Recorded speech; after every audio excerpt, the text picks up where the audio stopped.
Need anything? I actually want to find a cup. I forgot my water bottle. Yeah. Oh, find a cup. Yeah, I think they ran it up. You need anything? I'm going to grab you. All right.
Okay, it's time to get the NPA meeting started.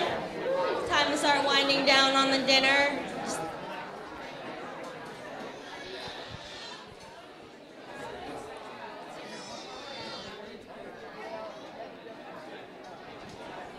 That's everybody's cue to get up and leave.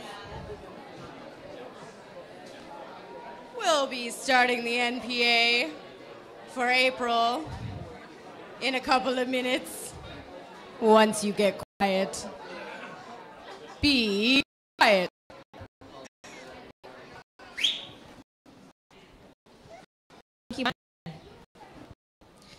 Okay, let's get things kicked off, starting off with the announcements. Introduce yourself. My name's Lizzie Haskell. I'm one of the steering committee members for this NPA. And I'm Emma Schoenberg. I live in Ward 2. And we're on the steering committee. If you're on the steering committee for the Ward 2 NPA, can you raise your hand? For 2-3. 2-3. What'd I say? All right. If you have any interest in participating in the Neighborhood Planning Assembly planning process, feel free to reach out to any of us. Our meetings are open. If you have ideas about what you want to bring to this space, it's your space. So feel free to track us down.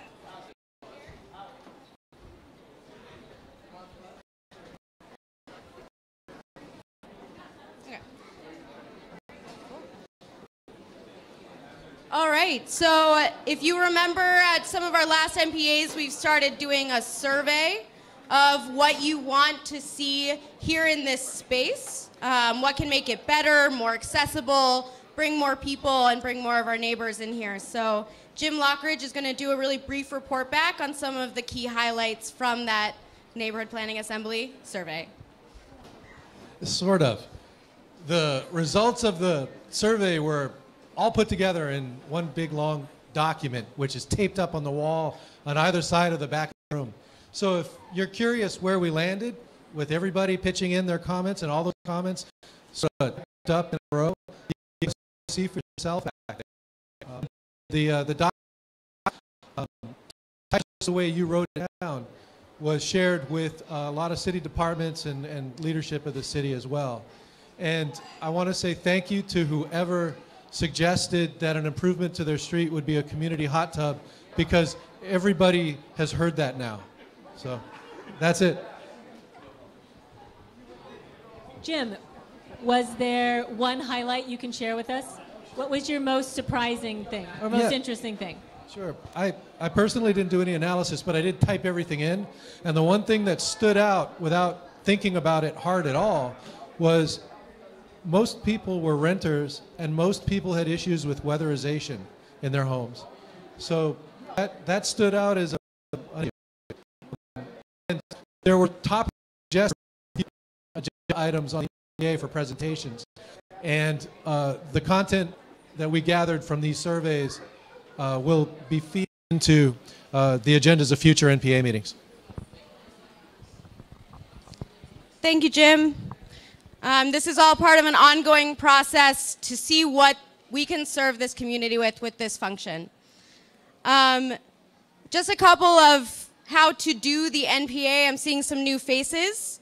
We're going to have a public announcement period after this agenda item. So if you have a public announcement that just is bullet point style, an event that you're hosting, something that you want to talk about, flag down our mic. That's the second point. Is our mic run tonight? The reason why we speak into mics, not everybody has the same hearing level as everyone else. Additionally, we do live stream and record these videos. So when we look back on it, if somebody's using the mic, it means we can hear them. We're going to try something a little bit new tonight in an effort to have more people talking to one another. We'd like you to quickly find one person that you don't know and say hi. Introduce yourself, where you live, and one thing you like about the Neighborhood Planning Assembly.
All right, start wrapping up your conversations.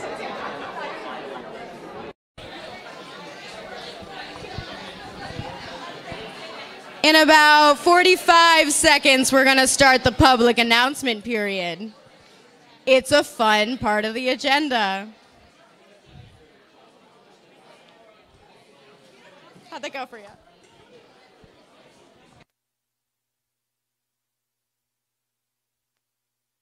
Ready? Okay, I'm going to try to do a couple of announcements here. I won't actually start until people are quiet, right, Lizzie? Is that the idea? Right. We keep people quiet. Okay. So coming from Megan Humphrey, this is a thing with the North End. I'm to people who couldn't be here tonight at their request. So Megan Humphrey, the Old North End, One Perspective is a photo display right here in this building on the second and third floor. Over 1,200 photos of the Old North End, its people and its places are hanging, so you'll be sure to see people and places that you recognize. On the second floor, there's a box of photos that Megan wants people to feel free to take.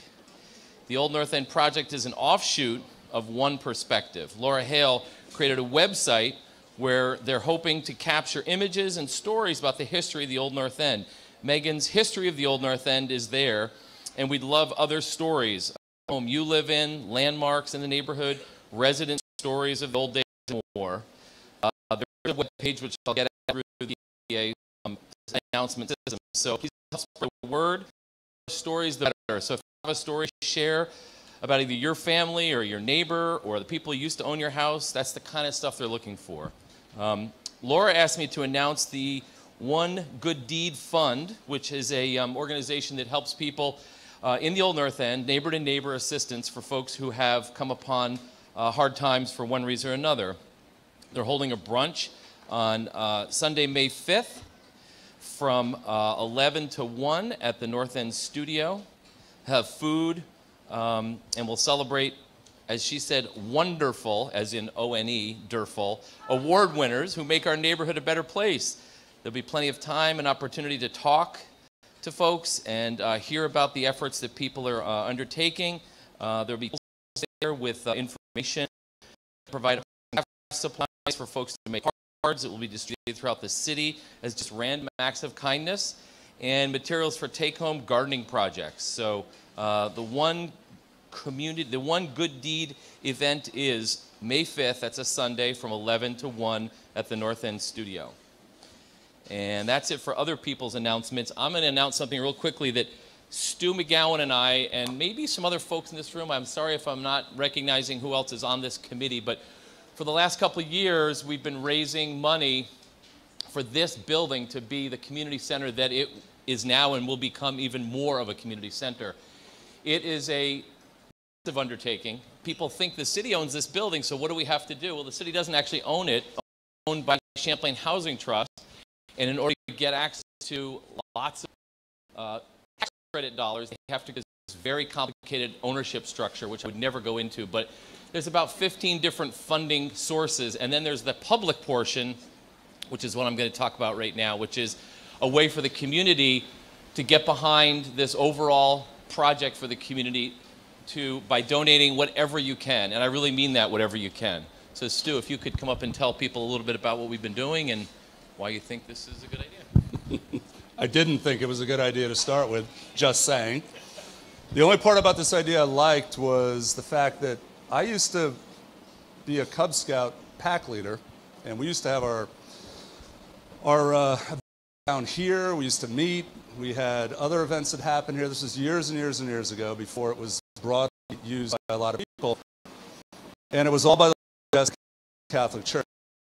Catholic Church, and they did for when the Catholic Church needed to sell it, all of a sudden we were faced with this dilemma, which was it was going to likely get sold to a developer that was probably going to turn all this into condos or housing or whatever they wanted.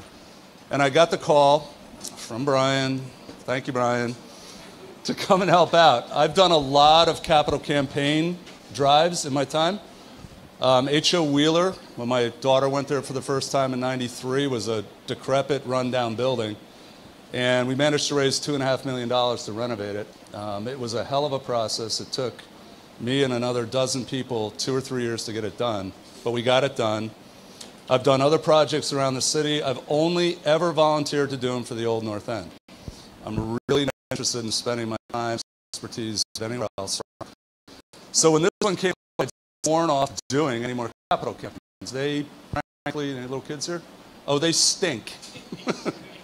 They're a real pain in the neck. You basically spend all your time asking well-to-do people to give you a lot of money. And we did that. Long process. We got it done. Took 2 years. And I couldn't be more excited to come here now because essentially I know that most people in this room are not going to be given $10,000. I mean, that's not going to happen. However, what we're looking for is any amount anybody can spend, because I feel like it's really wrong that the Old North End doesn't represent itself with a little bit of your cash. These are all people that have done things for us outside of the O&E. A lot of them, by the way, have connections to the O&E. They grew up here. I don't know if you know, but Ray Becor grew up here. Archibald, Billy Bissonette grew up here. A lot of the folks that are captains of industry now grew up in this neighborhood, and they're giving back. But this is the new Old North End. Almost done? Is that what you're telling me? So Brian's going to walk around with pledge cards. If you can do anything, and I'm serious, anything, $10, $20, you feel like $100, give it up. We'd like to be able to bring it back to the committee and say, look, we in the Old North End care as well as all these other folks who have given us money. Thank you.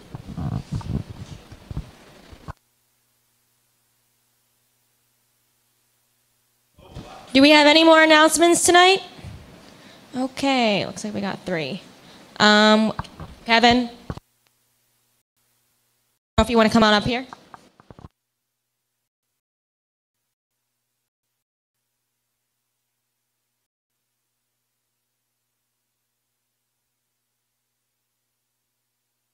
Let me try that again. Hello, everyone. Good to see you again. When I just want to give a couple quick updates. I was here last month and talked about the city's new First Steps scholarship programs for high-quality scholarships for kids ages 0 to 3, infants and toddlers.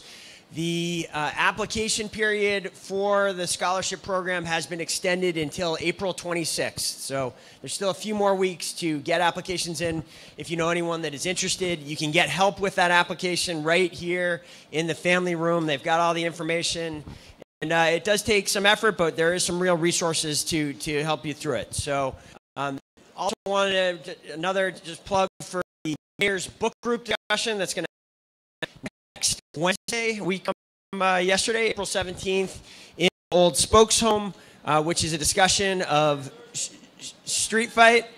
No, I was. It is Wednesday, April 17th, at Old Spokes Home. I think, what time is it, Jordan? It starts at 7, right? 6, 7. And it's a great, if nothing else, it's a great book, very interesting book. And if you haven't been into the new Old Spokes Home space yet, it's a chance to do that. It's quite special what they've done. And then the final thing, one of the issues we're really going to be focused on over the next year that I talked about when I got to give the State of the City address last week is we are very much again focused on housing.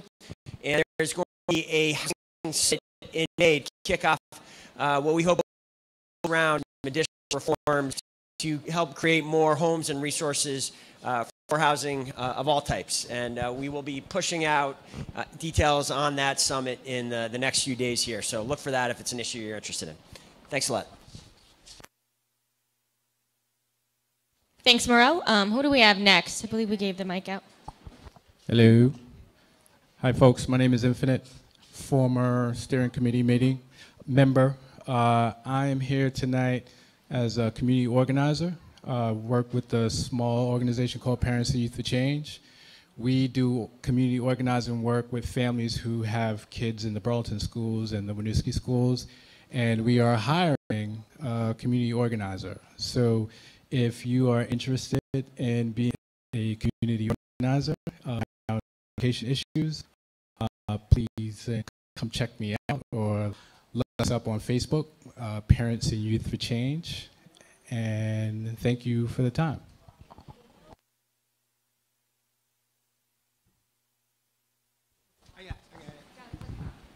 Good evening. I'm Mark Hughes with Justice for All. Just got a couple of announcements for you. Number one, there's a petition at the front door. It's civilian oversight of law enforcement. Next subject. I'm going to go to the fourth Sunday of this month. I think it's the 28th if you're looking at your calendar.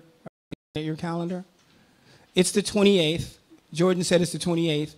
At 3 p.m., it's always the fourth Sunday of every month. It's our first congregational church. What we do is we have community events, just open up, we do board games and have chats going on and just to get together and have some fun. So we'll have some fun if you come. And then the last one is an event. Brian helped me. Next Wednesday, April 17th, from 6:30 to 8:30 p.m. at the Davis Center. We're having a town hall to talk about the possibility of an apology and reparations for slavery in Vermont. It's next Wednesday from 6:30 to 8:30 p.m. Okay, and up next we have Chris. I'm gonna take off early, okay? So I'm gonna leave in about 3 minutes. So if you want to sign it, just. Quick announcement that I think May 4th, Saturday, is cleanup day, green up day, and it's been a little less organized, I think, in the last few years, but that's still happening. So if you have time on Saturday morning, I don't even know what's happening, but I think it's happening. So look around for it on Facebook and at the local schools and clean up your neighborhoods. Thanks. Bye.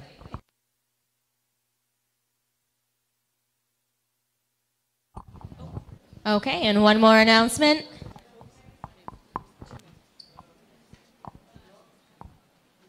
No? No. Does it work? Ah, there we go. Hi, everyone. I'm running a new project called At the Root, and it's hosting fundraising and educational for social-driven nonprofit. We have an event next Thursday from 6 to 9. It's a diorama exhibit. There's going to be a bunch of dioramas at the Hive on Pine, 420 Pine Street. Any of the proceeds from the sale of the dioramas will be donated to 350 Vermont. If you have questions, you can come find me. Thanks. Okay, and up next we have Liz, and she'll be the last announcement for tonight. Thanks. I just wanted to call everyone's attention to an announcement that the school district made today. Apologies to French speakers, but the Alliance Française has been asking the school district for over 5 years to look at a dual English-French immersion program and form a partnership with the embassy to do an immersion program, pay for startup, and help recruit instructors and give instructors grants to learn how to do dual language immersion. So it's an exciting development in our education institution. Thank you. Unfortunately, we have reached the end of our announcement period. Can we get it in under a minute? Sweet, thank you. I'll do it in 20 seconds. So I came back here last month to ask for your support for Car Share Vermont pod location at North and North Union. Happy to report that the Public Works Commission has approved that. And because of that, we're going to go and ask for another one this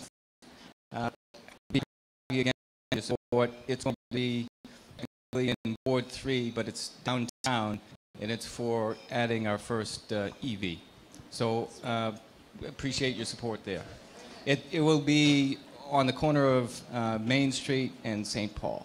Cool. So thanks very much. Thank you very much. All right.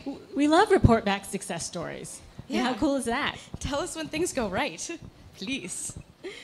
So next on our agenda, we have a Winooski Ave corridor study update from our representatives, as well as a few people who are here from the city. It's got maps, I'm told. And we're going to be doing this for 20 minutes, just to let people know.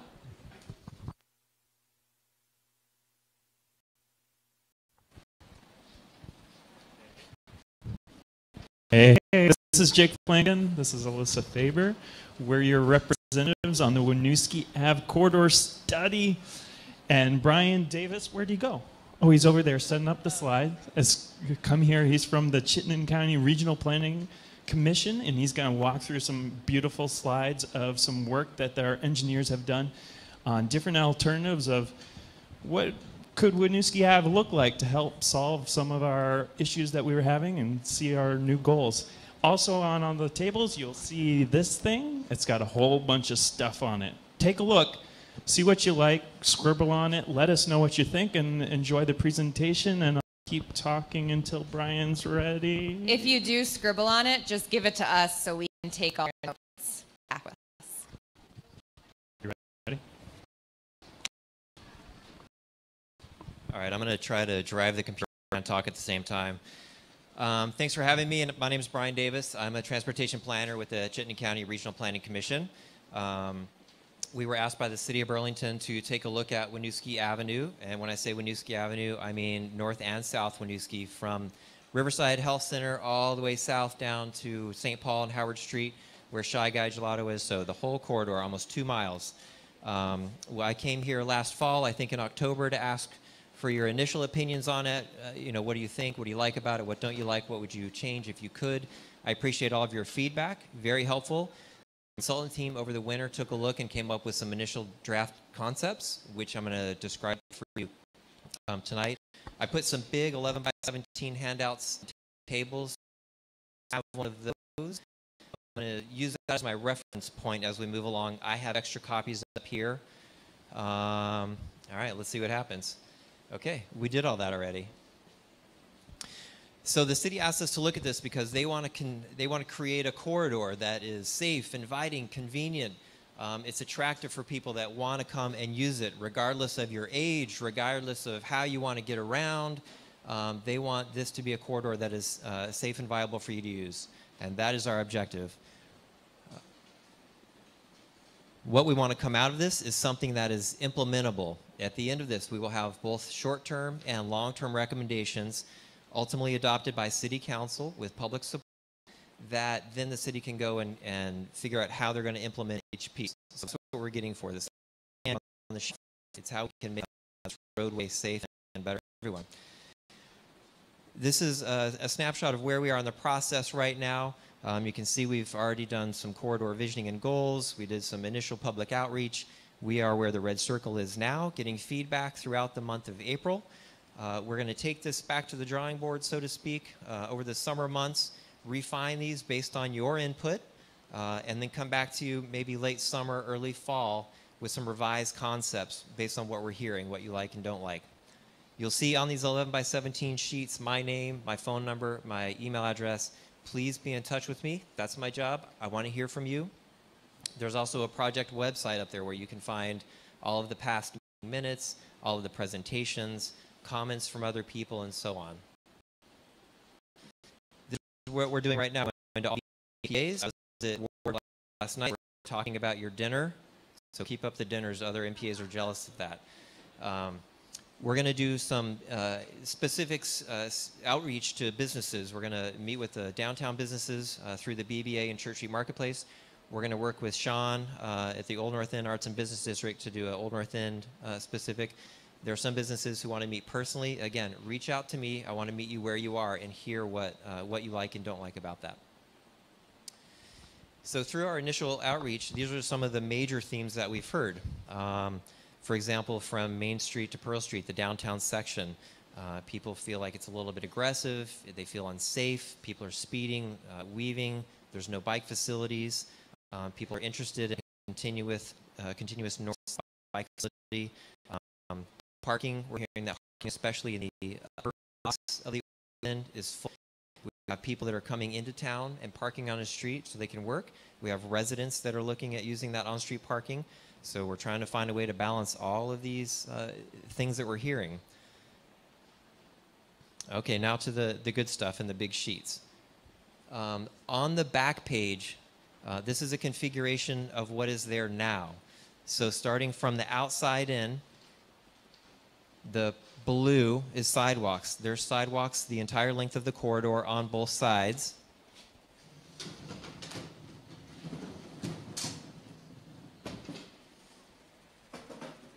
Getting ahead of myself here. The blue, you can see from Pearl side, the blue represents parking. You see on-street parking further in the south as well, but not in the town.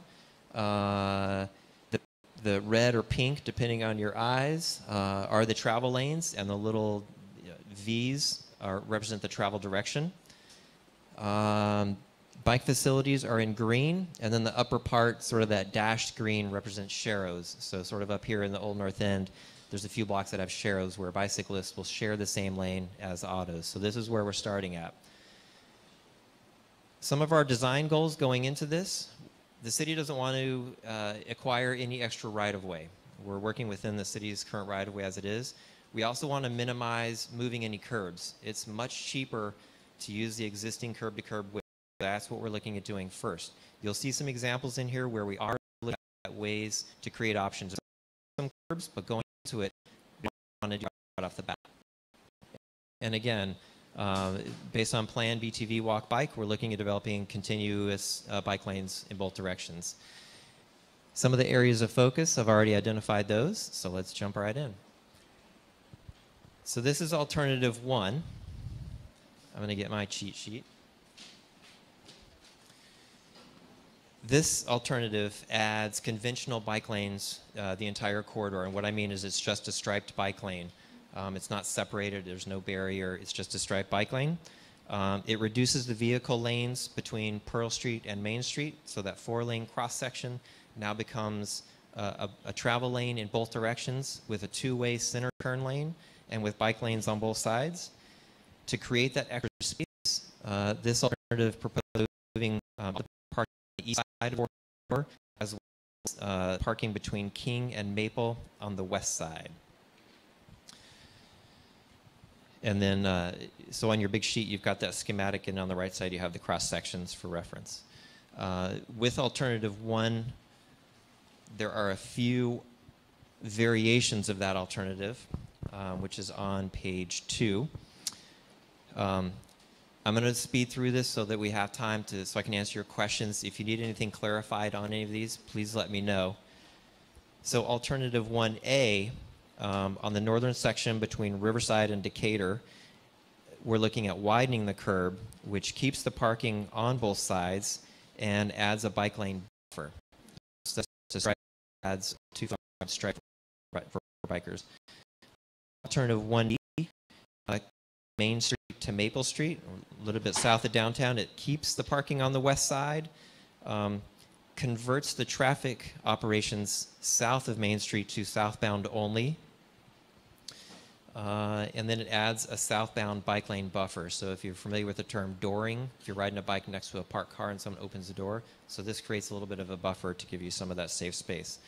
Alternative 1C, again, this is looking at widening the curb, converting North Winooski to 2-way traffic from Pearl Street to Union and Decatur. So currently the southbound section, this could in theory become a 2-way travel situation with bike lanes on both sides. And then alternative 1D, this converts, this is basically looking at using sharrows the entire length from both to Riverside, and it keeps parking on both sides. Alternative 2, this adds protected bike lanes the entire corridor. So instead of just a striped bike lane, now there is a buffer that provides a buffer between the cars. Let's see, this widens the curb between Pearl and Main. So in order to keep that buffer through the downtown area, would require widening the curbs out to get that extra space. Again, it reduces those vehicle lanes downtown, adds a center 2-way turn lane, eliminates most of the parking on the east side except between Decatur and Pearl and then from Main to King. Converts this, again, south to south travel.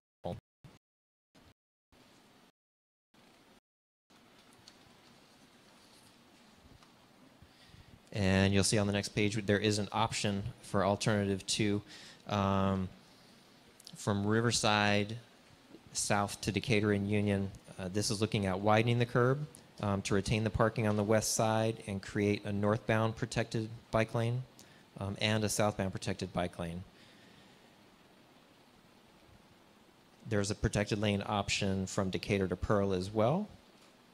We're looking at widening curbs from Pearl to Main. Did I not switch the slide here? There we go. And looking at widened curbs to keep the parking on the west side. So you'll see a theme here, trying to find a balance in continuous facility as well as the parking demand.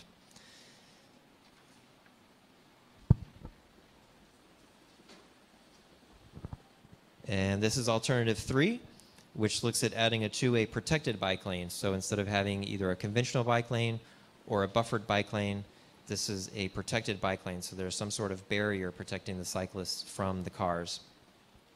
Again, it looks at removing the parking on the east side to create that space, reduces the vehicle lanes downtown.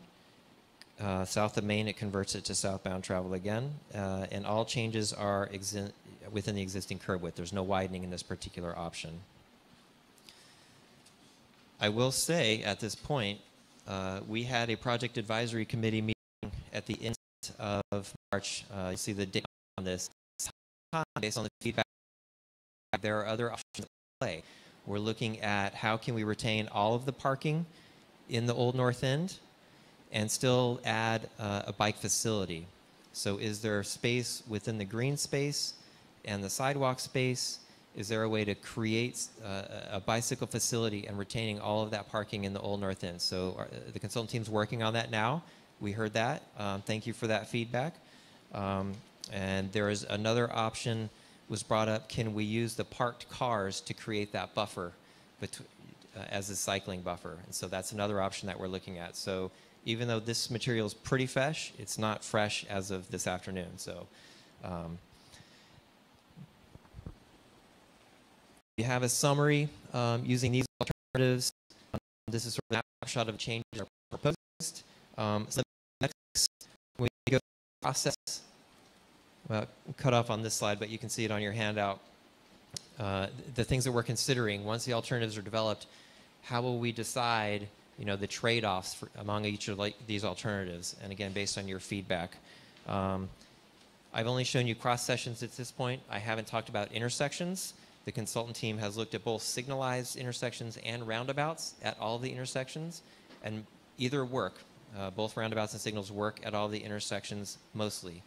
So what is going to be a major determining factor is what type of bike facility folks agree on. If we're looking at a two-way protected bike lane on one side, that really doesn't function in a roundabout. And then we're looking at the right-of-way needs and the intersections. So once we hear the public on preferred alternatives, designs that they like and don't like, then we can start taking a closer look at what intersection options might work for this. There's a few schematics for you just to see what that looks like. There's a criteria I mentioned. What's next? As I mentioned, April, we're coming to the NPAs, having other public meetings. Also the first week of May, we're going to pick a date. The beginning of next week, I'm looking at the first week of May to do a public forum. It will be an open house style. We'll do a presentation a little bit more robust than this. We'll have some big displays put up where people can come and look at those. We'll be available to talk to folks about that. So stay tuned for those dates. And this is contact info. I'd like to open it up to you now and answer your questions.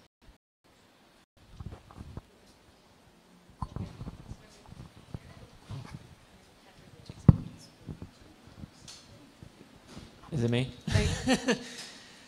Thanks, Brian. So what I never really understand about bike lane planning is that on a corridor like South Winooski, it's a corridor, and North Winooski, it's a corridor that has some of the highest density of rental housing, which means that there's a lot of working people who don't have a choice but to own and use a car to get to work on second or third shift, or when buses don't go in a small rural bus system like ours doesn't go to a lot of places. So, and secondly, corridors we do have a bus, and the pictures never have a bus on cars. And I know the legal limit is 10 foot wide for a bus, but that never really works when you're unloading a person in a wheelchair or a person who's getting their bike off and they have to get, they're in the middle of the street and they have to get all the way over to the curb. So I don't understand why planning doesn't create bike routes the way you create truck routes on a separate road. Like you don't put trucks through a neighborhood, you make it go on the main corridors. Why can't we create bike routes that aren't on corridors where people rely with a lot of density and where the bus route goes? Why can't it go on Intervale and Elmwood and Union and other places where it would be more comfortable and accommodating and inclusive of multimodal? Yep, so looking at using other on main corridors for those bike routes. And why do you displace the buses and working people need for a car? Okay. There's a people part of the equation here. It's an economic justice equation that doesn't get at. Right. Okay, thank you. I have a mic, so I'll just go. Does this look at street trees at all? I don't see any trees on the diagram. The trees are on the diagram, but there is a quantified aspect of impacts to trees, and it may not be in the chart that I included on this handout, but it is a specific metric that was looked at. It is available online. Okay. It might be a little hard to find, but I'm happy to send that to you. Are there different? There's a number of trees depending on different proposed options, or If there's curb widening, there may be tree impacts involved. in a reduction in trees, or is there a look at planting more trees? Planting more trees. That's a great question. I'm not sure at this point if that's pretty detail oriented. So right now we're at the planning level, right? Yeah. And then next step, once it's adopted and the city moves forward, then we get to the design level, and that's where the really specifics come in. But Okay. we are keeping trees in mind. Yep. So that's down the road. It is. Cool. Thanks. I'll go next. So the term sharrows is not used in the bicycling community at all. That's just standard what is occurring now. So to have that in the plan is sort of, it's sort of false security.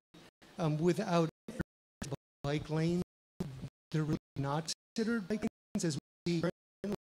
So remove most of the protection that was temporarily there. The drift happens all the time.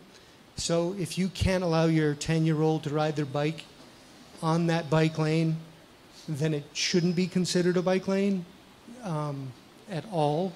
I know you have, I only see, I think number 3 is the only real, what I would consider as, you know, a cyclist that drives too much.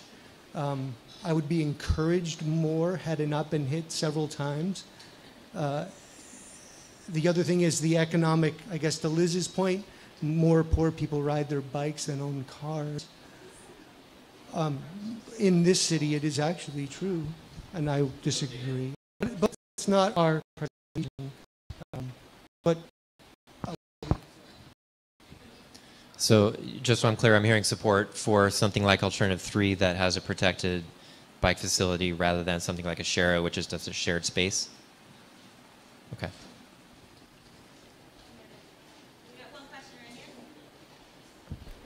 Hi. So one thing through this whole process I've never heard anybody say is, sorry, one thing I've heard nobody say is that North Winooski Avenue is actually US Route 7. It is a US truck route, okay? Now, how are trucks supposed to come into Burlington to make deliveries if they're coming out of Winooski and you take away parking or, you know, to redirect traffic?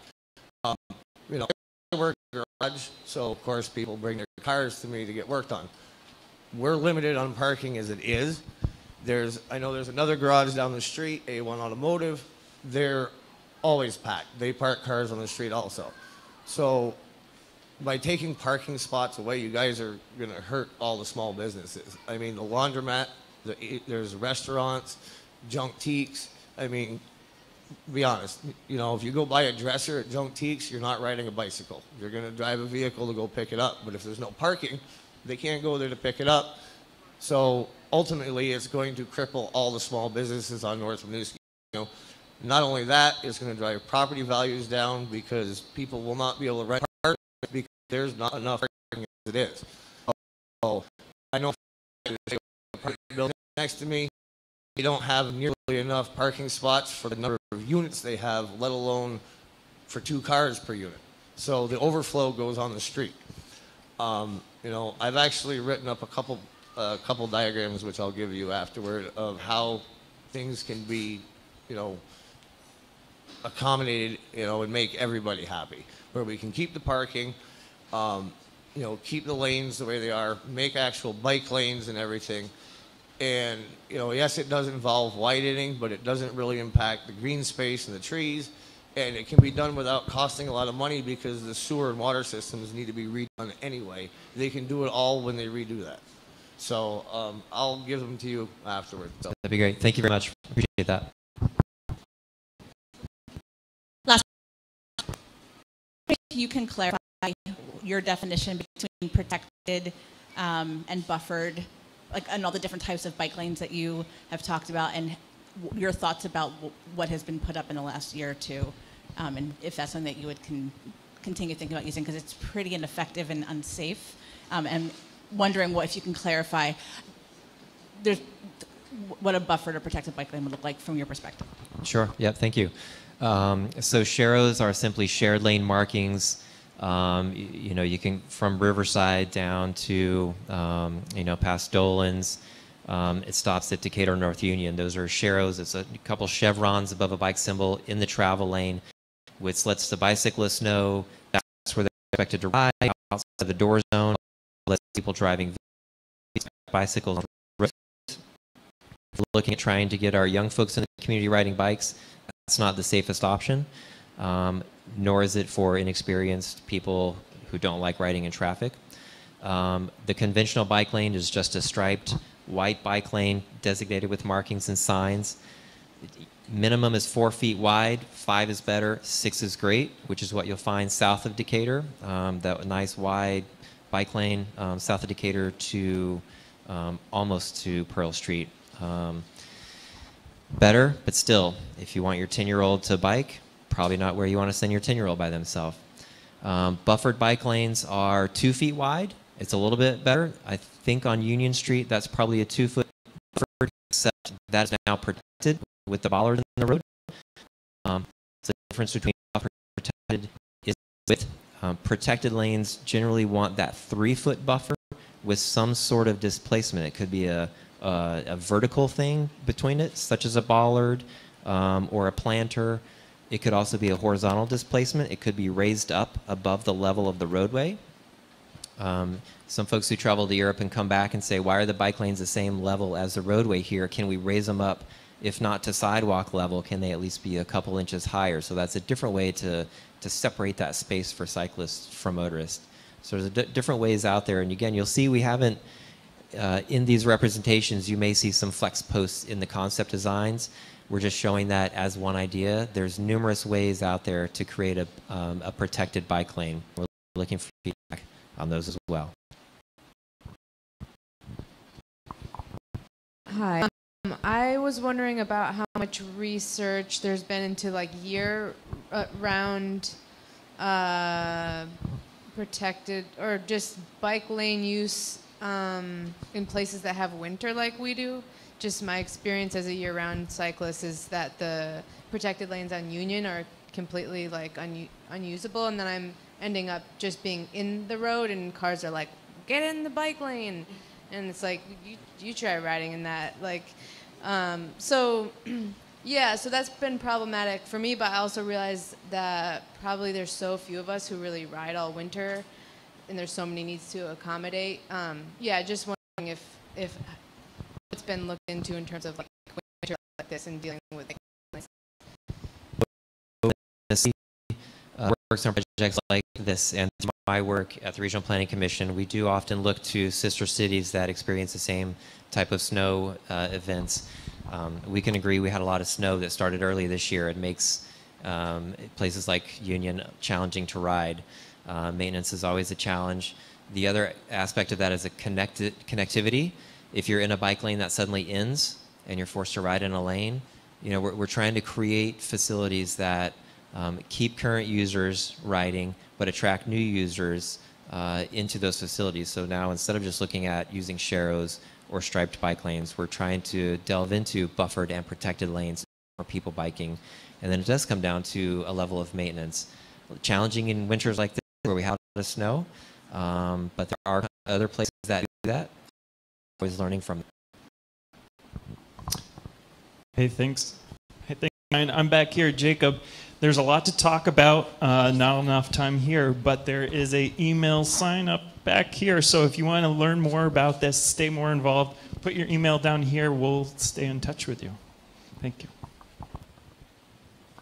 Okay, up next we have a presentation on implementation of the Sustainable Infrastructure Plan done by Robert Goulding from the Department of Public Works. Robert, where are you? Gotcha. He's getting okay. his presentation ready. And this is such a great time for public discourse, back and forth. And just keep in mind that there are a lot on this agenda. And try to keep your questions and succinct and clarifying would be really helpful. Presenters as well, keep enough time for the question and answer period so that we can fit it neatly into our agenda. But again, this is kind of like juggling torches on fire sometimes. So thank you for your patience. And feel free to always reach out to us if you want a message passed on afterwards, or ask someone out for coffee to talk about it more. I want to thank you very much for having us here, kind of on a dual agenda. Thanks, Brian, for giving that presentation, somewhat on part of the city as well. I have 3 big topics, but I'm going to keep it to 10 minutes, and I'm going to run through these and leave enough time for questions. Thanks again. So the first place I want to start is just show you a couple images from our construction portal, which is a double line. It's really, I think, demonstrates a lot of work that's been in the city over the last 2 years. We're really undertaking a unique, once-in-a-generation approach to reinvesting in our core infrastructure. Thank you. And just a demonstration here of the last 2 years of work that we've done on the left side. And on the right side is a plan, a map of all the plans for 2019, really a citywide effort here and a lot of concentration for sure in the Old North End, which I'm going to talk a little bit more about. I always end with this, but I thought I'd start with this tonight. We do maintain this really important resource online. It's called the Construction Portal. It's a citywide effort plugged in by multiple departments. We probably have the biggest footprint on it, but this will allow you in map form and list form, looking at 2019, looking at completed projects, looking at all projects planned for the future. You can really drill into the work that the city has done and plan to zoom into neighborhood, out to. It'll give you a lot of key details and projects, benefits, contact information, and some time. So we really encourage you to take a look at that to get a sense of the work that is going on. 2 years ago, thanks to the mayor's leadership and city council, we had a sustainable infrastructure plan passed and then funded by 2 really important capital bonds. As a demonstration of the work that's been done and the trust that the voters did place in the department to get this work done, I like sharing some of these details just to show some of the comprehensive work that's been done, really the historic work that's been done in the city since the passage of the bonds in 2016. You can see we've essentially doubled our annual paving that we would normally undertake, almost tripled our sidewalk work that we would normally undertake, and really for the first time ever, proactively rehabilitating water mains through replacement or relining. We all benefit from well-delivered water. This increases fire flows. This sizes our water flows in general. It's really important, and we all really benefit from these projects. I'm going to skip over the rest in the interest of time. All that being said, I'd like to point out that we have an extensive network of roads, sidewalks, water mains, and my personal favorite on the right, I like to share our 2,500 maintenance see-click fix requests a year just to demonstrate that all of this work is a balance of the proactive, assertive efforts that we're undertaking as a city with a lot of the reactive work we have to do with a pretty old city. So there is a balance that's always involved. I want to share with you our original paving list and kind of a last-minute pivot to address some of the serious winter problems we experienced and you probably experienced on the pavement. Probably the 3rd year in a row related challenges with our streets and sidewalks. What we're noticing anecdotally, and as we begin to dig into the national and scientific data, is we have increasing freeze-thaw cycles in a given winter. In the past, we experienced maybe one big thaw in January with a refreeze until we thawed out again in March, April. We're really seeing a lot more ground movement over the last few years, which is disrupting pavement, sidewalk, and some additional stress on our water mains. So it's something we are mindful of. Maybe you should be mindful of too as you notice these things, because we're going to have to work through this as a city. with increasing climate challenges all around. Specifically, I just wanted to highlight the wards 2 and 3 map here. You can see there's a couple of responses in green to the not last minute, but the kind of winter deterioration of some of the pavement. Lake Street, Shrine Street, some adjacent street, 4th Street, are not quite in the wards, street many of you travel. Just that one segment of Archibald, which might be outside of this ward. I want to share, and I'm happy to circulate these. These are also available on the portal, but some big upcoming projects which are going to make a dent in some of the sidewalk reconstruction efforts in the Old North End. You can see the list here. It might be hard to read, and again, I'm certainly happy to circulate these. We also have some really important transportation pedestrian improvement projects planned on Ward Street and at the Washington-Berry intersection, among quite a few others. Just wanted to pull these out for you to show some of wide ward work that we're doing in wards 2 and 3. Related to the Sustainable Infrastructure Plan and its implementation, I want to dive into a couple of projects and initiatives. First of which, be mindful of clean sweep coming to, so don't forget. As I say, when the cars are gone, we are trying to get the message out that we'll be through sweeping the street. It's really important for the lake. It's really important for the beautification of the city. We sweep throughout the year, but this is a really concerted effort we make to get the debris off the road and keep it out of the lake. One big project nearby that we like to make people aware of, the Great Streets Project on St. Paul. It's a really important project. It's going to add a lot of sustainable features to our streetscape. A lot of stormwater infrastructure, which is critical to a really challenged area because there's a lot of combined sewer overflow in this area that we're managing actively, and this project will really help a lot with that. We're also widening sidewalks and crosswalks, really pedestrian-friendly features that really are going to residents, the business owners, and the business visitors. So we'd like to make you aware of that. This project will go through August. There is a street closure right now. There's a couple side street impacts that will be sporadic, so be mindful of that, and we appreciate your patience as we work through this really important project, and it's really going to transform an important adjacent downtown street. Want to end before I kind of pivot to another important topic. In November 2018, the voters approved the Clean Water Resiliency Plan and funded it with an important bond. Work is underway, work has been underway, and the team is working really hard to meet the commitment that we asked for and that the voters approved. In fact, the city's just been awarded about $1 million in CSO grants, which is going to make a real measurable difference over about a 2-year construction period for building water retrofits in the city, concentrated in sewer overflow areas. And it's part of the demonstration that we are trying to make to keep rates affordable, but also to protect water quality. So a lot of work is ongoing. We heard the commitment that you asked us to make, and as an early indication of that, this $1 million will help as we construct 12 retrofit projects over 2 years to capture and prevent stormwater from going through the system. So I'm going to pivot a little bit different of a topic to our proposed e-bike and e-scooter share. Just curious who's heard about the proposal? Most, but not all. So I think a key principle as we've undertaken this proposal is providing alternative transportation options, expanding transportation choice, continuing, I think, the leadership showing sustainable options and battling climate change on all fronts. So we are introducing this proposal for e-bikes and e-scooters in the city. We've had a couple public meetings. We've brought it to our Oversight Committee of the City Council a couple times to give us some airtime and really hear from the public what their expectations are and what their input is. So I think an important note to make is that we are in the proposal stage and agreements are not signed. And we are here to continue to take public feedback. You can watch any of the videos, any of the public meetings that we've had. They are available on our website. And we are continuing to take feedback. But let's dive into the nitty-gritty a little bit. So we currently have a bike share system. It's a regional effort coordinated through the Regional Planning Commission, CAPMA. 3 municipalities, including ours, is the largest part of this. Long-term plan behind that to continue providing transportation choices, continuing our efforts on sustainability, reducing fossil fuel dependence, and battling, climate change effects, as we've already talked about, is transitioning to an all e-bike fleet. We think that's important. We live in a hilly city. There are people who want to bike who may not have interest or ability in manually biking.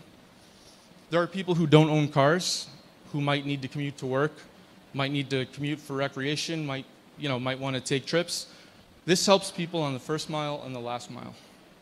This is another choice that people can have when they commute to avoid being in cars and to help them get around the city, get around the region, which is an important part of it. We're going to transition all existing manual bike share system, coordinated regionally, to an all-electric assist bike share system. We expect that we could do this as early as August, maybe even a little sooner. We're trying to work hard with our regional partners to make this happen. We have mentioned e-scooters, and we heard a lot of public input. People are very interested in transitioning our fleet from regular bikes to e-bikes. There's been quite a lot of interest in that. There's been a little bit of anxiety around scooters. There's some uncertainty on the regulatory side, and in the state statute climate, we're looking at all those right now. And people just want to know a little bit more about the rules of the road, how they apply, how they affect people. And I'm going to quickly go through this and just know that we're doing an e-scooter if practical by fall. So we're going to hope to transition to e-bikes soon, e-scooters later, and we are really interested in hearing public feedback, public input now or later. And the Regional Planning Commission is undertaking a micro-mobility study whereby you can provide input to them on existing hub locations and give feedback on the overall approach. And we really appreciate the time, and I'm certainly happy to answer any questions.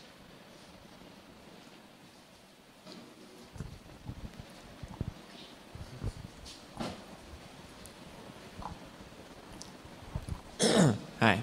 Great presentation. Thanks for bringing it to us. Two questions. You mentioned that you've noticed the climate impacting the construction. Have you looked to what construction you're doing has an impact on the climate? So is there like a greenhouse gas emissions inventory being done on how we're doing construction? It's an important question. I don't know that we've conducted that exact inventory. We are trying to build more sustainably. Anytime we undertake any kind of project, we're looking at opportunities to build stormwater features into the system to continue to collect stormwater. That's one of the most important endeavors we're undertaking. We heard about trees earlier. Certainly, we're always looking at the natural ecology of any streetscape or any project we're undertaking to A, not do harm, and B, what can we do to maybe leave it a better place? St. Paul is one clear example of that. Another clear example on Allen Street in a couple of months will be a stormwater infiltration we're building underground that's going to capture quite a lot. So there are inarguably a couple short impacts from a lot of these projects. And of course, some of them create traffic and disruption, but the long-term benefits, we see a lot of real, ecological benefit. I hear your point, though, about construction vehicles. Certainly there is going to be a short-term impact. Thank you. Well, long-term impact, I'm thinking. You know what I mean? Yeah. Carbon emissions. Of course. Anyway, the second question, how are the e-bikes charged? The e-bikes are going to be charged daily, overnight, through a battery. The local vendor will essentially be collecting these batteries, charging them, and replacing them. I'm going to ask Brian might know that detail. Right, so one of our requirements for bike share was that we had vehicles on the road, and so that's why you've seen Olds pulling a trailer full of bikes and bringing bikes around. So that's, as of now, that's still our plan, is to use bikes to transfer bikes. Yeah. I have a question. Am I over here now? I just wanted to know about the construction, when the construction happens, because I have a business that's over on Kilburn Street, and all of a sudden we came into work and there was a giant traffic jam in front of our work, and none of our patients could get to the office through their appointments. And I'm wondering how we can hear about that in advance, because if we hear about it, we can call and tell people to leave extra time. There's no parking around the area, so it's very disruptive for businesses. And is there a way for us to be notified that happen? I can appreciate that question. Was that a recent kind of backlog on Pine Street? It's happening now. Yeah, it's happening right now. We keep Well, let me first, sorry that projects and project impacts are affecting your business. We do try to keep social media updated regularly.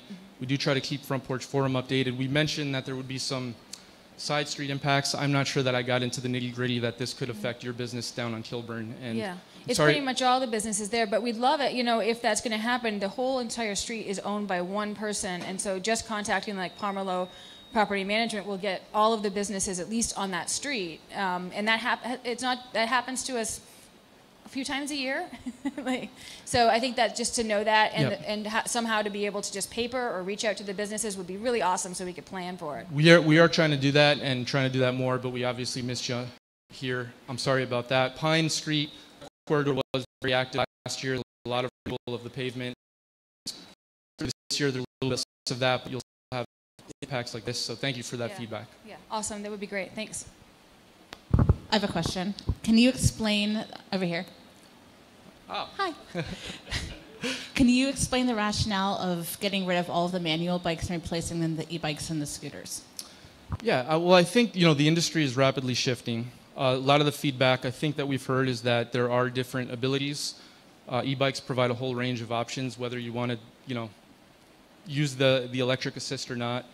I think the plan all along was to make sure we did have some transition over to electric. So we see that as an important kind of factor here. In terms of transitioning the whole system, Brian, do you have any insight to add to that, from the manual to the electric?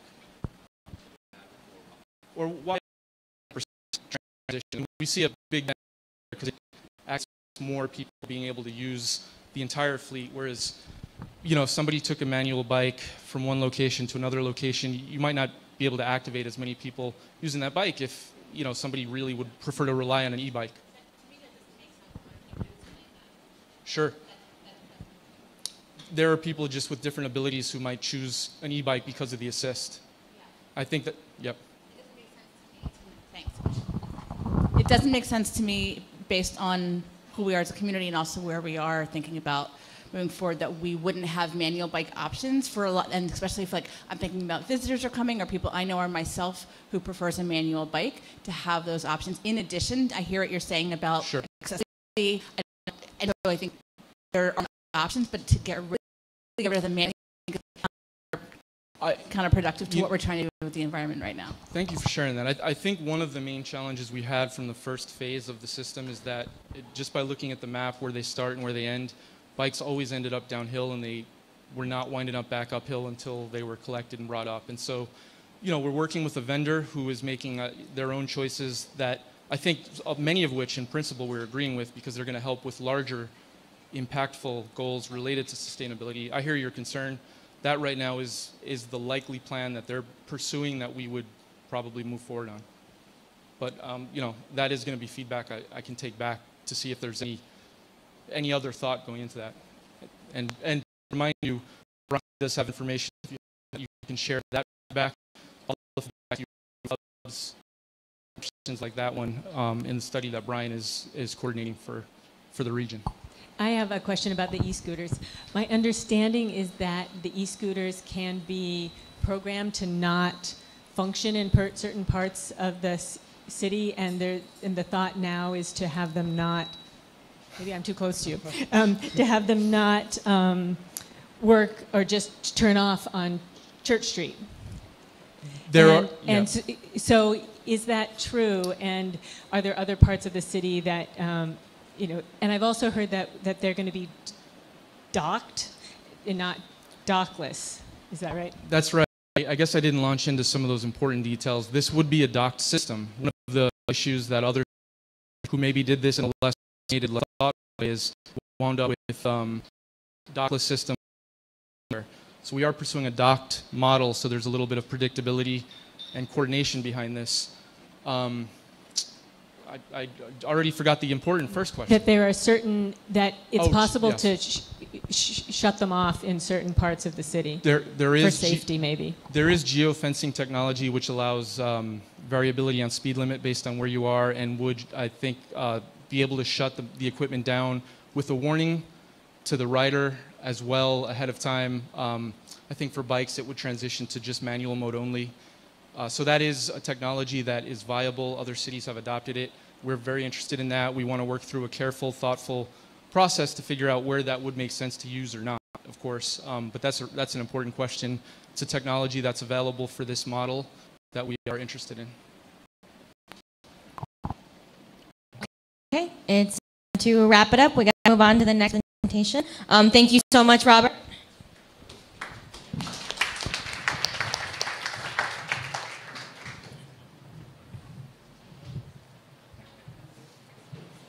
Okay, and up next we have a presentation on the NPA proposed funding resolution.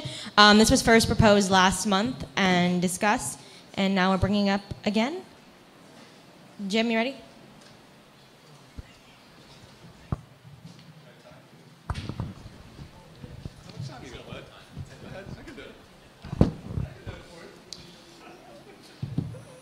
So we live in a weird and wonderful world when it comes to NPA finances. A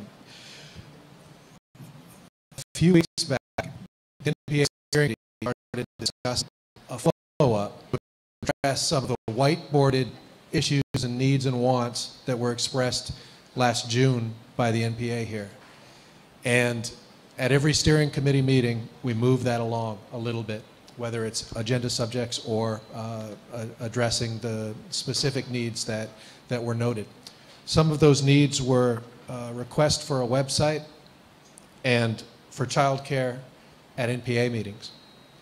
And we formulated a request for funding for the meetings that was $800 from the city in addition to the $400 per ward that's already allotted for .org website domain and annual website hosting and for childcare during each meeting. Now, at about exactly the same time that we formulated this request, the All Wards also formulated a request in support of the entire NPA system.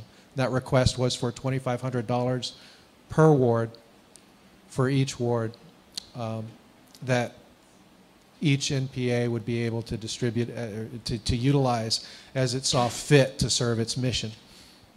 So we have two concurrent concepts here for funding, for securing funding for the Wards 2 and 3 NPA meetings. And the question, to be simple about it, is whether we support tonight Wards 2 and 3 requesting $800 from the city in addition to the $400 per ward allotted for a .org annual website hosting childcare during each monthly meeting. If we do, we'll move that request to our city councilors and to the mayor, and that would be with the understanding that the support we're seeking may arrive from a different direction if the All Wards request for support for the entire system is successful.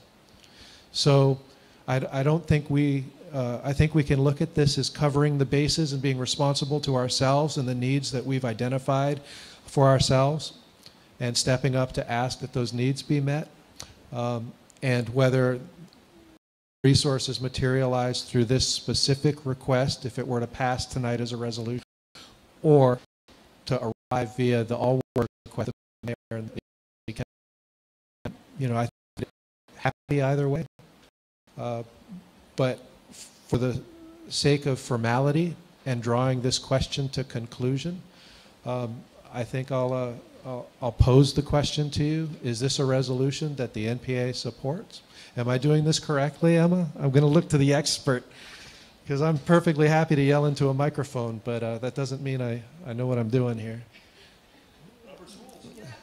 Technically, you have to vote by ward. Okay. So I like the Robert's Rules suggestion. I think I'll ask, is there a motion for this resolution from Ward 2? Okay. Is there a second, or is there discussion? Brian has seconded it.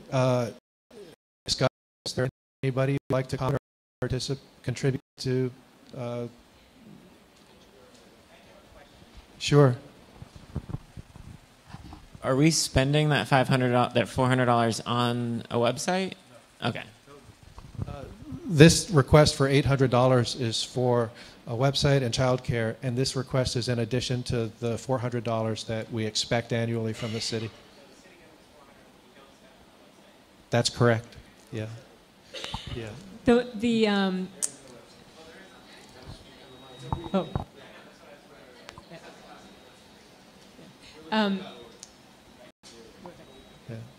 We currently spend the $400 mostly on the community dinner. Jim, I have a question. Sure. What is your recommendation? Do you have one? I don't know what. Is this me? Do you have one in terms of whether we should do this, approve this, and then continue to work with the all wards, or would you recommend waiting to work for the all wards? Just your personal, not holding you to it. Personally, I think I'm comfortable following through with the steering committee, recognizing the specific interests of the NPA, formulating a response, and carrying it forward with your support. I think that if there were 2 successful resolutions, we've already supported in the all wards and funding request. This will realize the need the all wards are speaking for as well now. So we would be making a stronger argument for the support that we all know we need. And I think that any question about about equity down the line among how much funding each ward might receive can be resolved. You know, we might be facing the question next time of, do we say, let's stop asking for this because we've been, because we're guaranteed to get the other supports. Go ahead, Stu. So basically, these meetings used to have 10 people come to them. Now we've got hundreds. I don't know this for a fact, but I've been to plenty of NPA meetings. I expect that the equity issue is not an issue. I think there's a lot more people here than any other NPA I've ever been to. So we need money. It takes a lot of money to feed people, right? Doesn't seem like a big question to me. Any more comments? Okay, go Perry. I think I might have missed this, but in terms of these, was this determined by the survey? Was that how for the website and the childcare? Was that how more monies was determined to be spent? This conversation it references a project we did in a meeting here in June last year, where we had a whiteboard up here and we wrote down people's interests. And there's some that feel as though they're simple enough to bring forward early. Others might take longer for us to process into action, but these seemed actionable. And I think I want to also ask possibilities of spending money is for paying for translators to come and to do outreach into their own communities, so that we really see what the Old North End community looks like when we're in this room together. Yeah, the whiteboard has a long list of items for us to address, and we're taking that to heart as a steering committee. We have 2 minutes. Shall we bring this to a vote in Ward 2? All in favor? Aye. Aye. All opposed?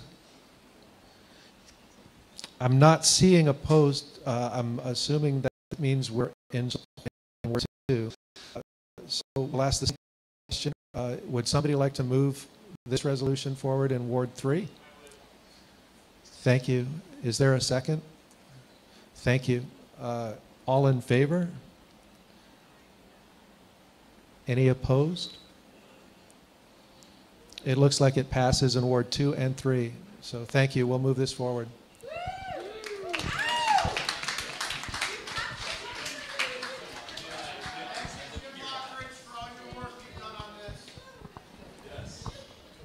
Okay, up next we have our city councilor report. It looks like we have Perry Freeman, our Central District City Councilor, here tonight, and Brian Pine, our Ward 3 City Councilor. So if you guys want to come on up. Do you have another mic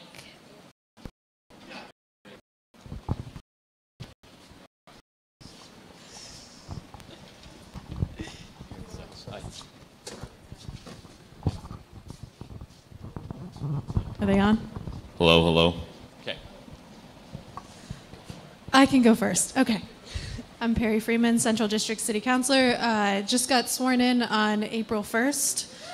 Yeah, that's exciting. So just have a couple of updates. Mostly the swearing-in ceremony was awesome and exciting. And then, beyond that, just have been attempting to meet with as many departments and department heads as possible. We just had a work session on Monday, meeting with Water Resources, which went well, to talk about some changes to DPW, potentially some changes to setting. And so that's the council. There will be more updates about that. We'll make sure people are informed on that. I have been assigned committees. So I will be, public safety was one that I was really interested in serving on. So I'm able to serve on that, as well as human resources and institutions is one committee. And then the favored committee, which is tax abatement. So I'm on that as well. And no, I'm very excited, and I'm so in regards to public safety, I do want to draw a few things to attention. Are folks familiar at all with the encampment policy-ish? Some folks there are. So I'm not sure if people are aware this. There's been an ongoing lawsuit with the ACLU because there are particular parts about the encampment policy that have been deemed unconstitutional, at least by the standards of the ACLU. So my interest is to, at least at a bare minimum, bring that up to at least making sure that all of it, all parts of it are constitutional. And then what I'd really like to see is a best practices policy around encampments and around folks who are sleeping outside. So there are other municipalities that have pretty okay policies. I wouldn't say that there's like a one go-to in terms of like a best practices. It's there's definitely a lot of room for improvement there. So but I will definitely continue to work on that. I might be reaching out to folks about here your opinions, to share it with me. And then on that, the citizen oversight is coming through public safety again in terms of police affairs and practices. And that was something that came up a lot during the campaign, and was just people talking about policing, and I definitely want to keep the door open in terms of that. And so I'll be following up about that. I thought about passing around a clipboard. Yesterday are folks aware that there was a press conference yesterday because the altercation between a civilian and a police officer was ruled as a homicide? Are folks aware of that? The autopsy report came back. So I just want to do some due diligence to that. Some folks have already approached me about that. I think there's some interest in setting up a community meeting to talk about that further, but just sort of policing broadly. So put a word out. People can put on it if they're interested in following up about that. We sort of have a date and a meeting place, then I can put that out on Front Porch Forum and social media and keep people up to date on that. I'm just trying to think. I think that was everything. Yeah? Great. Well, cool. Thank I'll you. do a quick one, and we'll do questions then I think might help. Oh, yeah. So the committee assignments are something that is an interesting process. You compete, perhaps, if you're running for the Board of Finance among all counselors, and you then give your first choices, second, third choice to the council president, and the council president, at least in recent history, tries to make a balanced representative. They give you one of your first choices, but then you get kind of lesser choices as you go along. I was chosen as a member of the board, which is a 5-member of the mayor, ex officio, but also voting member, and then the council president, again ex officio as a voting member, and then 3 councilors. The other councilors who were incumbents on that were Sharon Busher and Karen Paul, and I appreciate the rest of the council's support. I actually made case that with Councilor Odell leaving the council, that was her role, she was on the Board of Finance, that it was important that our wards, our neighborhoods, our part of the city deserved representation on the finance board, which does guide some of the city's financial decisions. So I will be looking for people's continual feedback, cajoling, disagreements when necessary, and a little bit of support to be on the board of finance. Hopefully, representing Ward 2 as best I can, even though I'm just a Ward 3 counselor. My other committee, which I continue on, is a long name. We call it CDNR, which means Community Development Neighborhood Revitalization, and that's a mouthful. And I chair that committee, and we have a lot of work ahead of us this year focused on, continue to focus on housing policy. The mayor mentioned in his State of the City that there's going to be a housing summit, and that will be sometime this spring, which I guess we're in now. So we will have hopefully a inclusive summit that will not just, it's not going to be just about development. It will really be about issues that run the whole spectrum of, you know, homelessness, with care type issues around how to do housing first, really address people's needs, but looking at the issue that around price, looking at the issue of education and the fact that many apartments, people are struggling where their utility bills are putting them into a pretty unaffordable situation. I wanted to mention something that was a little bit controversial. People have kind of moved on, but I just want to at least mention that last week I put in all the Front Porch Forum, there are 4 different Front Porch forums that are in this, our wards. So there's downtown, there's King Street, there's Central Old North End, and there's West Old North End West. I put in there a description. It's long, and people told me it was probably too long to get through, so I'll say it real quickly. It was around City Hall Park, and I actually am the person who, in the beginning of this process, in 2011, I still worked for the city. I kind of thought it was a silly idea to even begin looking at a major revamping. I still believe City Hall Park fixed for a really inexpensive investment. I lost that fight. That fight was lost a long time ago. That fight was, or that struggle, I should say, and then we came forward, the city came forward with a plan that had some unpopular features, as in taking down too many mature trees, perhaps too much concrete, the historic fountain, a number of other things that were in that plan that really made people upset. And I'm getting that speed up thing, but I'm going to say this because I think people deserve to hear it, is I felt that that plan was overkill, we had a lot of problems. We created an ad hoc committee. That ad hoc committee met for a few months. They came back to us with a compromise. It wasn't absolutely unanimous, but it was a compromise that had some reluctant support from really everybody. Felt like they gave something up. We went forward with a council vote of 11-1 with only Councilor Butcher voting against it. And the specifications, go and do the work for that project. We gave the green light last summer on that. Citizens came together in the fall, gathered signatures on a petition, couldn't get the ballot signatures in time for the fall vote, but brought enough signatures for March. And again, I supported putting on the ballot. We did not win that fight. It was a 6-6 vote. Then it came down to, we have a contract to award, and the contract price was considerably higher than the original estimate for a lot of reasons, including competitive bidding environments, including more environmental remediation than was envisioned, just a whole number of factors. Materials have gotten more expensive. There are these things called tariffs, which affect prices, and those prices actually have gone up. So the project is quite a bit more expensive. So rather than continue to oppose the project, I chose to figure out how to get the best project for the most effective way we could, reduce the impact, and I got involved in that process to bring the cost of the project down. I ended up voting in favor of it. It was a 10-2 vote, and I just wanted to at least explain that, because I think there's a feeling that, wait, if you were against the park, why'd you vote for the contract? My feeling is, as a city, once we decide to go forward, we kind of have an obligation to do the best we can as representatives of the whole city at that point, and I felt like that was where we needed to go with that. So, thank you. Questions, Lizzie? We got time? Yeah. Hey, I just have one quick one. Okay, sweet, I'm not cutting anyone off. So, is there any word, oh, it's that speaker, okay. Is there any word about Brookfield coming to give an update? That would like kind of be a big thing, but I haven't heard anything. We read in the news, really. There's not a whole lot more that I know, unless Perry has something newer. So. Oh, I forgot to mention.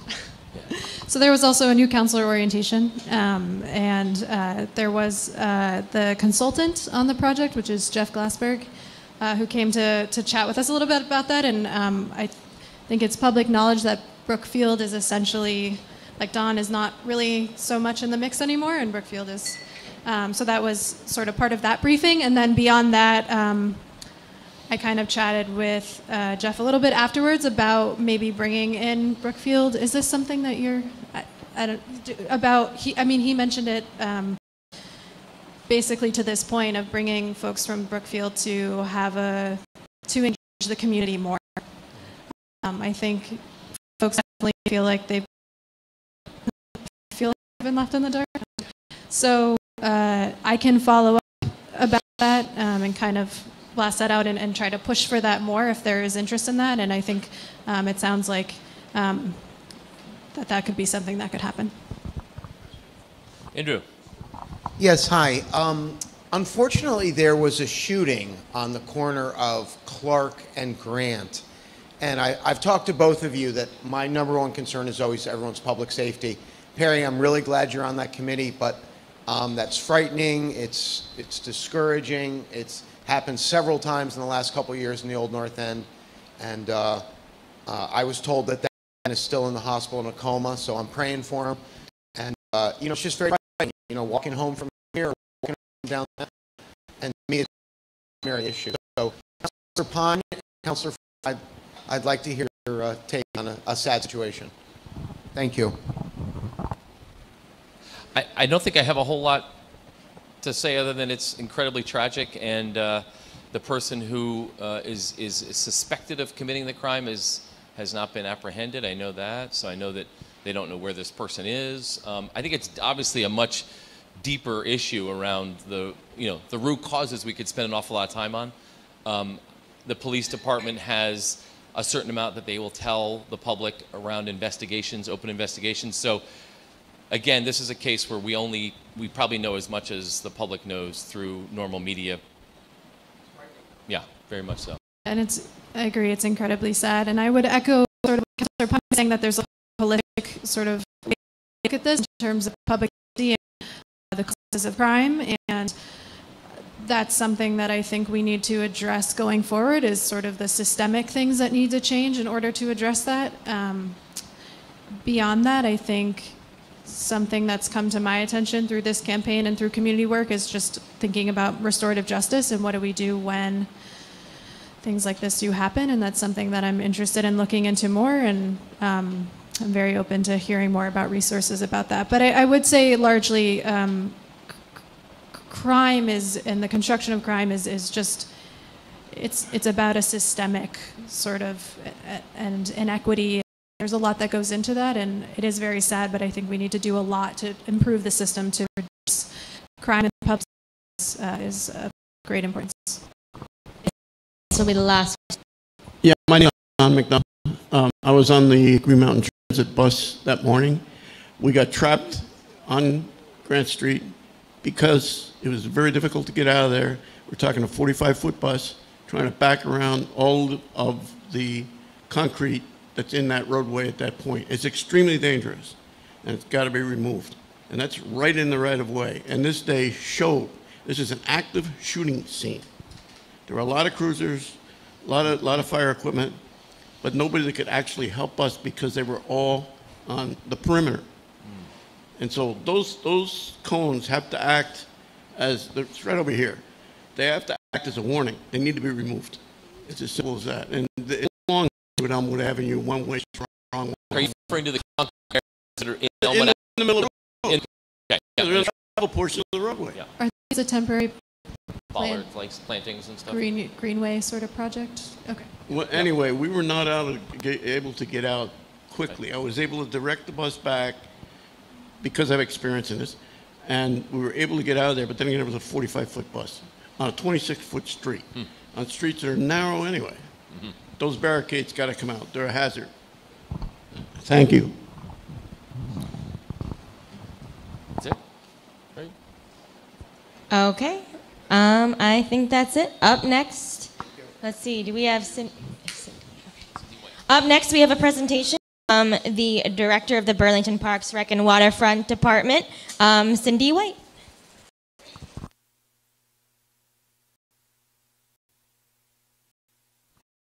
Are we on?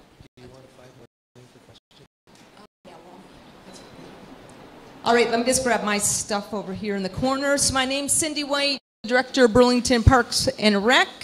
You get end of the agenda, and you get someone who goes to bed normally at like 8:30, 9 o'clock. So if I start, my eyelids get a little lower, I apologize.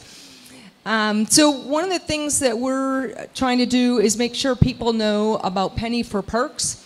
That was a dedicated capital fund that was passed by the voters in 2008.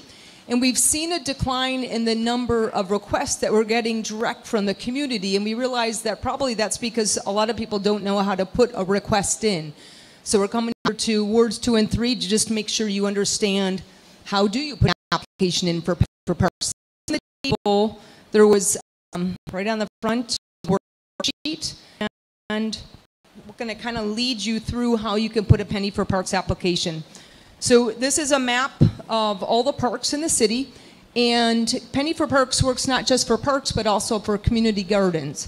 So if you look at your worksheet up at the top, as you first might want to think to yourself, well, what garden or park would I want to have improved? And so we listed most of the parks and the gardens that are in the Old North End, and you might think to yourself, well, maybe there's an improvement I want at Battery Park. Well, then your next thing is to think about, okay, what's already at Battery Park?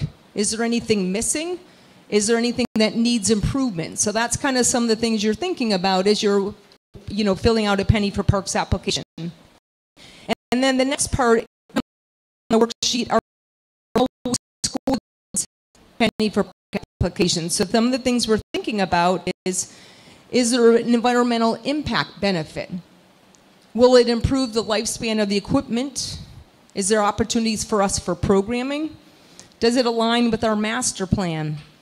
And you wonder what our master plan is. On the third page of your handout are our system themes. And these are the themes that came up when we did our master plan in 2015 that are really guide the work that we do. So if you think that this aligns with your idea for an improvement at a garden or a park, aligns with the master plan, you would want to make sure you called one of these out. And we have right up here on the website, this is the Penny for Parks project. So if you go to enjoyburlington.com, the link way down at the bottom, it's not easy to find, but it's Penny-for-Parks-program. So Penny for Parks program, and it's right on there that you can submit it. So it's actually really easy to do if you know where to go. But you can also take this application that I've handed out for you. Oh, it's all right. You can take this application and fill it out and then even just drop it by our office if you want. So it's supposed to be really easy to do. We set aside money every year for community projects. We get it's around $370,000 a year for Penny for Park money.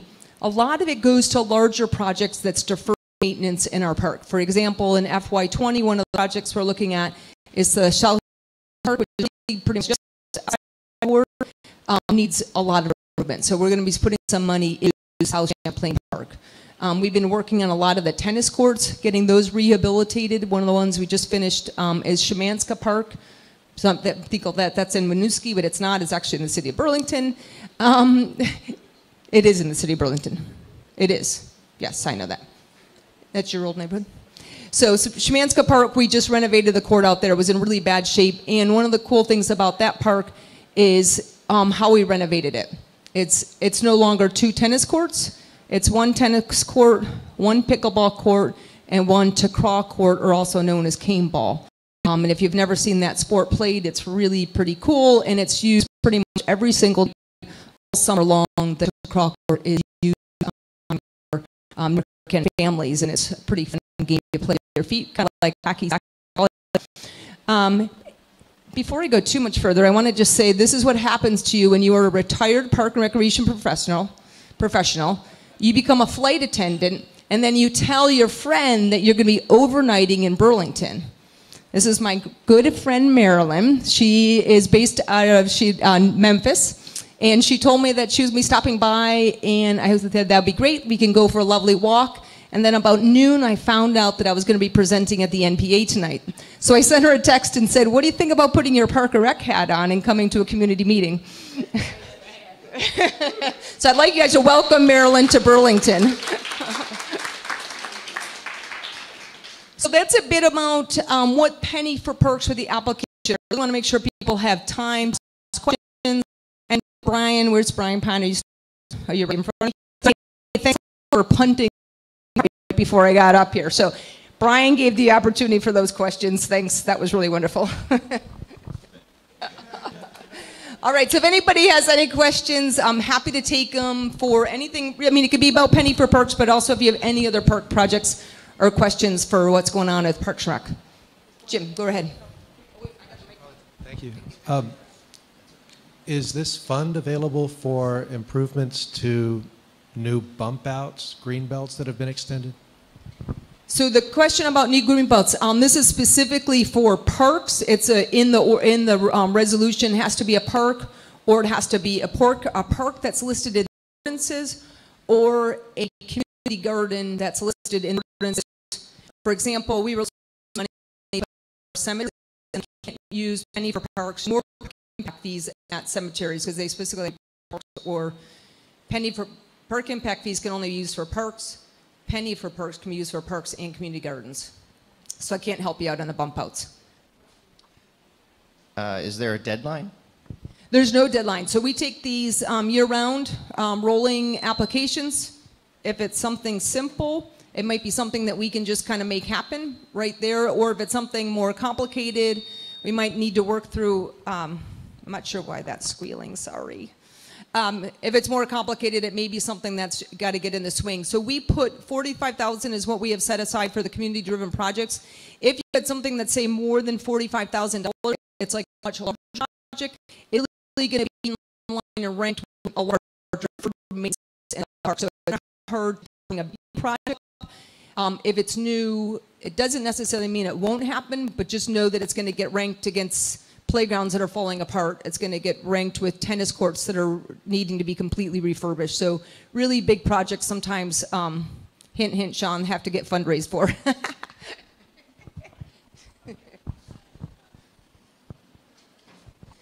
Sean's got a great bike park.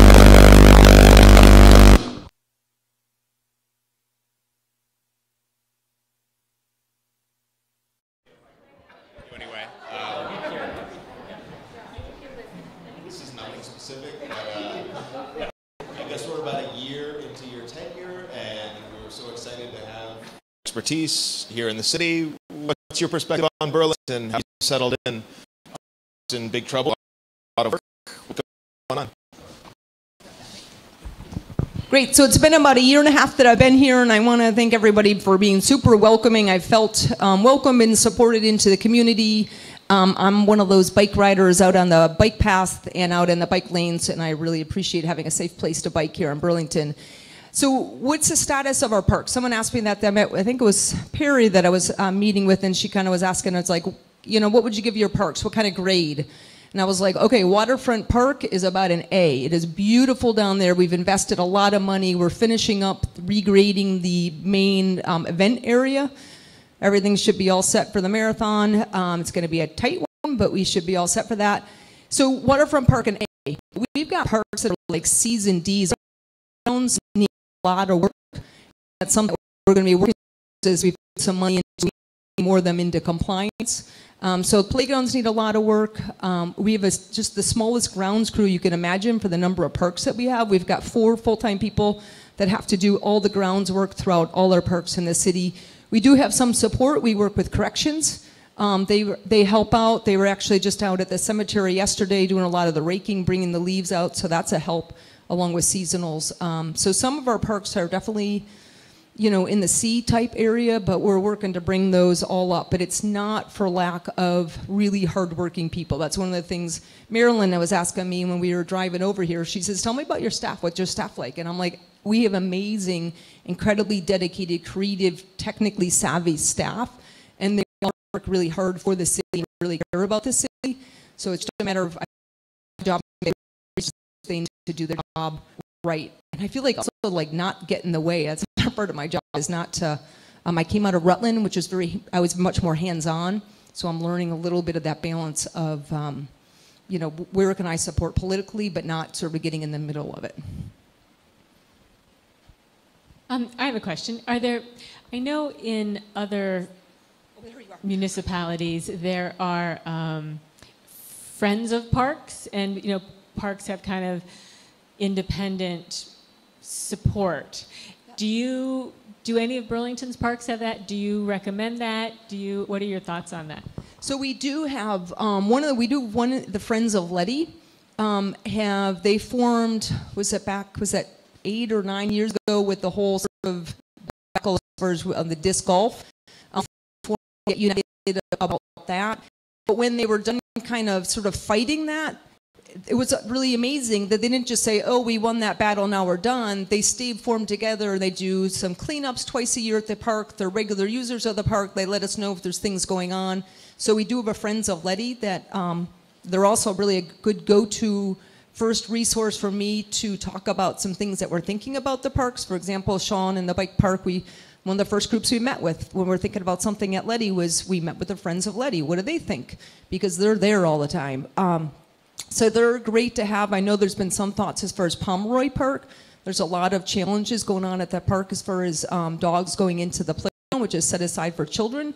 And that's where like a friends group could be super supportive, is to have there and just kind of keeping the eyes on the park and giving us ideas on maybe how to improve it.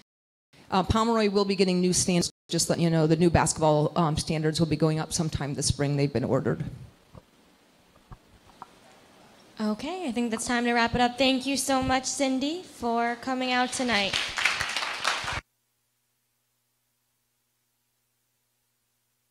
Okay, up next we have a report from our state representatives. It looks like we have Representative Jill Krawinski and Representative Kurt Komrak, and Brian Cena and Selena Colburn.